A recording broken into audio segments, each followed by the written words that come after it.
Halo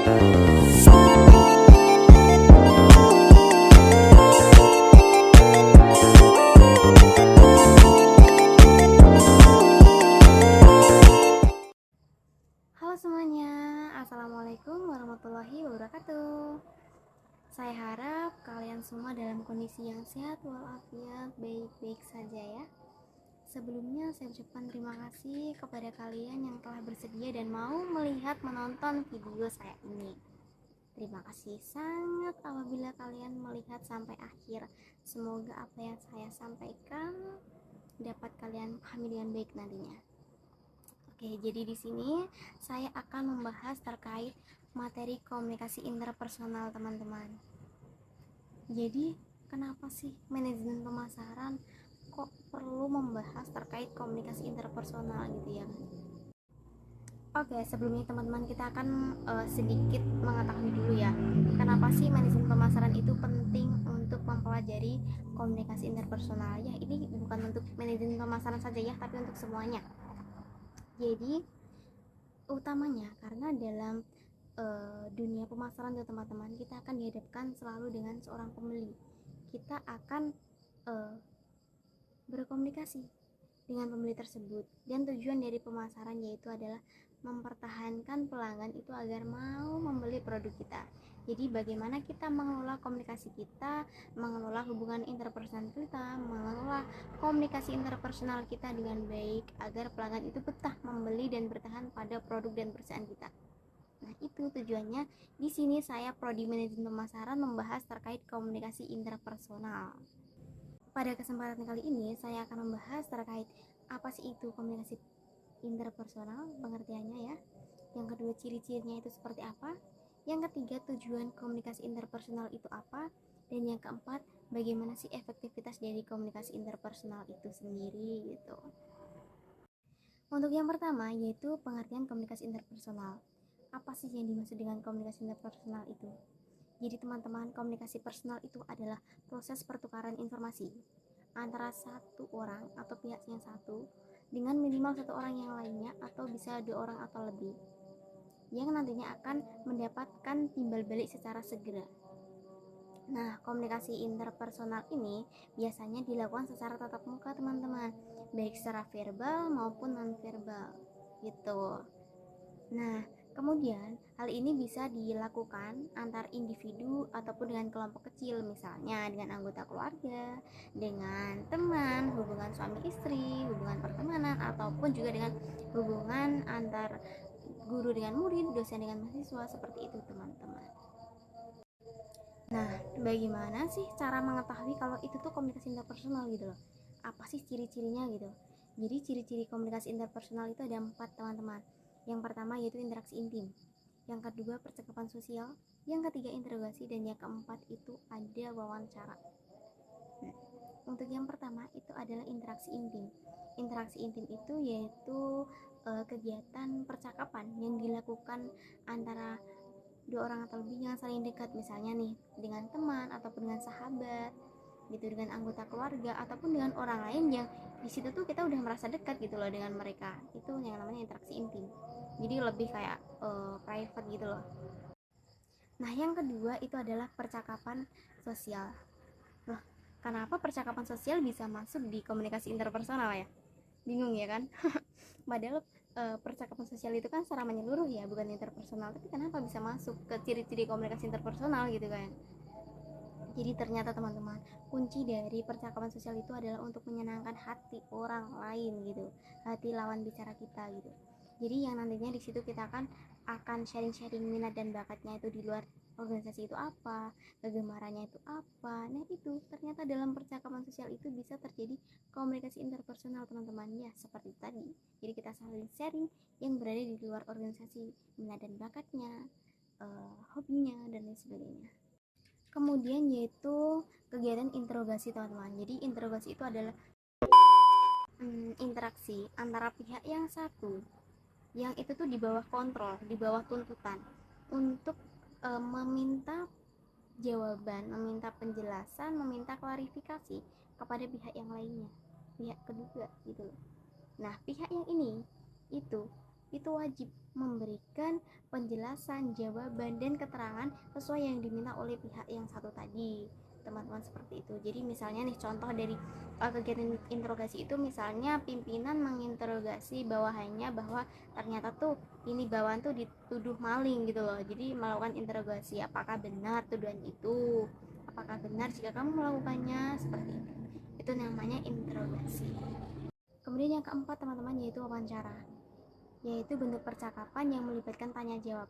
Contohnya itu dalam lingkungan kita aja ya, itu misalnya kegiatan kalau kita mau join organisasi nih, nah itu kan kita melakukan wawancara ya, diwawancarai apa sih tujuannya masuk nih organisasi gitu, apa visi misinya, dan bagaimana solusinya jika kedepannya terdapat permasalahan ini gitu.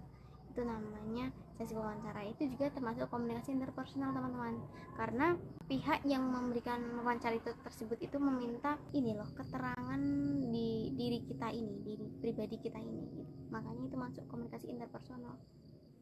Nah, setelah membahas pengertiannya, apa itu definisinya, bagaimana ciri-cirinya, dan cara mengetahui kok itu komunikasi interpersonal, untuk selanjutnya kita akan membahas terkait apa itu tujuan dari komunikasi interpersonal teman-teman. Jadi tujuannya itu adalah yang pertama itu untuk menemukan diri kita sendiri, untuk menemukan diri sendiri, untuk menemukan personal, untuk menemukan pribadi kita, itu baik pribadi kita ataupun pribadi orang lain. Jadi seperti inilah teman-teman contohnya nih, misalnya dalam kegiatan komunikasi interpersonal gitu ya, kita tuh saling sharing gitu, kok aku tuh pribadinya ini ya apa kurang nyaman kalau berada di tempat luar dan rame gitu. Nah terus pihak satunya nanti akan memberikan jawaban, oh kamu ini berarti termasuk yang introvert. Nah di situ kita menemukan diri kita yang belum kita ketahui sebelumnya gitu. Kalau saya memberikan contohnya seperti itu ya, jadi kita dapat menemukan diri kita pribadi. Kemudian tujuan yang kedua teman-teman, yaitu dapat menemukan dunia luar. Meskipun ya memang benar sih, kita tuh dapat mengakses informasi berita apa aja itu di media sosial, sudah lengkap gitu ya kan, sudah akurat gitu, ada informasinya, sumber-sumbernya itu dari apa gitu. Tapi komunikasi interpersonal itu juga ada tujuannya teman-teman, yang belum kita ketahui di media sosial itu bisa kita ketahui di teman yang menyampaikan tadi gitu. Misalnya nih kita ada teman yang luar daerah, ternyata di daerahnya dia tuh turun salju gitu ya kan, padahal di media sosial belum ada. Nah itulah pentingnya kita mengetahui dunia luar itu seperti apa gitu, dan dia memberikan juga pengalaman atau keterangan, misalnya kalau suatu saat nanti kita kesana tuh kita harus seperti ini ya. Nah tujuannya seperti itu teman-teman. Kemudian yang ketiga, yaitu sebagai ajang untuk berubah sikap atau tingkah laku, baik untuk diri kita sendiri ataupun untuk orang lain gitu ya kan. Maksudnya gini loh teman-teman, misalnya nih kita ada teman deket gitu, dia sharing-sharing gitu, sharing-sharing kalau dia tuh melakukan diet, tapi dia tuh stop makan gitu biar cepat kurus gitu, tapi dia nggak olahraga, gizinya nggak terjaga gitu, dia nggak memperhatikan kandungan nutrisi yang dia makan gitu. Maka kita di situ memberikan arahan, memberikan masukan, kamu itu sebaiknya ini ya, diet tapi tetap makan yang cukup dengan nutrisi yang cukup dengan kandungan gizi yang cukup, dan juga olahraga yang teratur, jadi biar diet kamu itu sehat. Nah itu yang pertama. Contoh yang kedua itu misalnya teman-teman, kita itu dalam kondisi yang capek ya kan, terus berada di lingkungan sosial itu. Nah tapi karena kita itu kebawa rasa capek dari diri kita tuh jadi sensitif, jadi gampang marah dalam komunikasi dengan teman-teman kita tersebut. Nah terus teman kita tadi itu memberikan saran atau solusi seperti ini, kamu kalau misalnya ada rasa yang tidak enak atau kurang enak badan, mending tidak usah join aja dulu ya, kamu istirahat aja di rumah gitu, takutnya nanti kalau kamu tingkat emosionalmu belum stabil, nanti malah mempengaruhi ketidaknyamanan orang lain gitu. Nah di situ kita bisa merubah sikap teman-teman, kita bisa mengerti, oh berarti aku harus bertingkah laku profesional, aku harus bisa bersikap hati-hati mengendalikan diri aku sendiri, seperti itu. Oh my god, wow. Nah, tujuan yang terakhir dari komunikasi interpersonal itu yaitu untuk membantu teman-teman. Maksudnya membantu ini adalah dalam konteks misalnya psikolog. Psikolog itu membantu pasiennya. Jadi dia akan A few moments later. mendengarkan semua keluh kesah pasiennya, apa sih yang menjadi kegelisahan pasiennya itu. Nah, kemudian psikolog ini akan mendengarkan, memahami, memberikan solusi, dan membantu pasiennya ini agar dapat memecahkan masalahnya dan keluar dari keterpurukannya ini. seperti itu teman-teman. Oh my god! Wow! Kayak akhirnya masuk di pembahasan yang terakhir, yaitu bagaimana sih menciptakan efektivitas dalam komunikasi interpersonal. Nah, mungkin kalian sudah bosan dengan saya ya, maka kita persingkat saja. Kita akan membahas bagaimana sih efektivitasnya dari komunikasi interpersonal ini. Jadi ada 3 cara yang teman-teman, yaitu ada keterbukaan, empati, dan ada support. Nah, untuk yang pertama itu keterbukaan. Jadi sebagai komunikator, sebagai pihak yang akan menyampaikan informasi atau pesan interpersonal tadi itu harus terbuka teman-teman. Tapi dalam konteks tidak langsung terbuka daftar riwayat hidupnya dibicarakan gitu ya, tidak ya.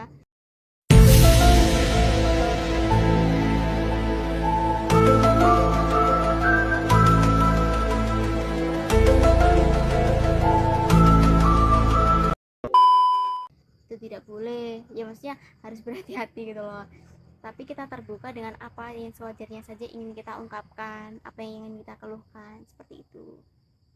Tapi teman-teman, terbuka itu tidak mudah loh. Terbuka itu butuh dari niat, dari kenyamanan kita. Kita harus benar-benar memastikan bahwa oh ini tuh aku terbuka dengan orang yang tepat gitu loh. Maka seorang komunikator itu harus benar-benar mempersiapkan dirinya dengan baik untuk bisa terbuka. Jadi jangan sampai terbukanya itu apa ya, kalau setengah-setengah tuh nanti jadi di manipulatif gitu loh, nggak baik. Jadi harus benar-benar harus siap untuk terbuka gitu loh.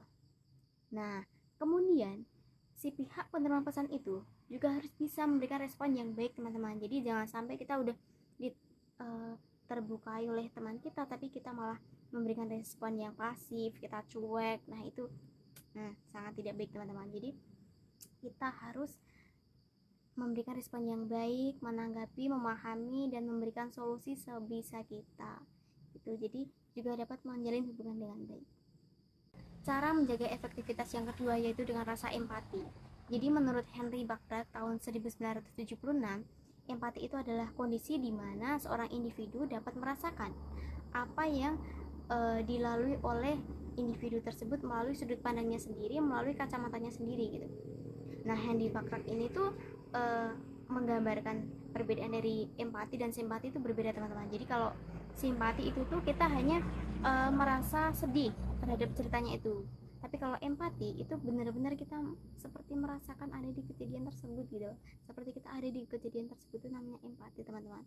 Jadi memang dalam komunikasi interpersonal itu kita butuh empati agar kita dapat benar-benar mampu memahami dan mampu mendengarkan, mampu menerima dan mampu menampung semua pernyataan-pernyataan atau yang ditransfer ke kita itu. Kemudian efektivitas yang terakhir teman-teman yaitu dengan support, yaitu dengan sikap mendukung. Mendukung itu maksudnya yaitu tadi kita memberikan dukungan, jadi jangan pasif menjadi seorang komunikator atau komunikannya, kita harus memberikan respon yang baik gitu. Nah tapi respon yang baik itu disampaikan secara deskriptif ya, bukan evaluatif gitu, secara spontan bukan strategik. Jadi memang benar-benar itu kan komunikasi interpersonal ya, jadi memang harus secara spontan. Kemudian secara profesional, bukan secara terlalu yakin atau sangat yakin, itu malah tidak baik. Jadi memang harus secara profesional, benar-benar teratur, benar-benar dijaga dengan baik respon kita gitu teman-teman.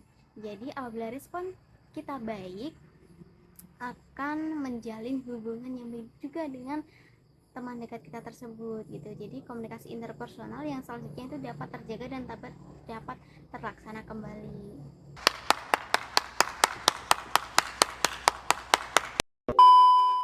Nah, sekian itu semua teman-teman penjelasan dari saya, mulai dari pengertian, ciri-ciri, tujuan, dan efektivitas dari komunikasi interpersonal. Semoga materi yang saya sampaikan ini bermanfaat dan semoga dapat dimengerti oleh kalian semua. Saya ucapkan mohon maaf apabila terdapat salah kata atau salah penjelasan ataupun salah pengertian atau salah apapun itu dalam pengucapan saya selama menyampaikan materi. Kurang lebihnya mohon maaf. Wassalamualaikum warahmatullahi wabarakatuh.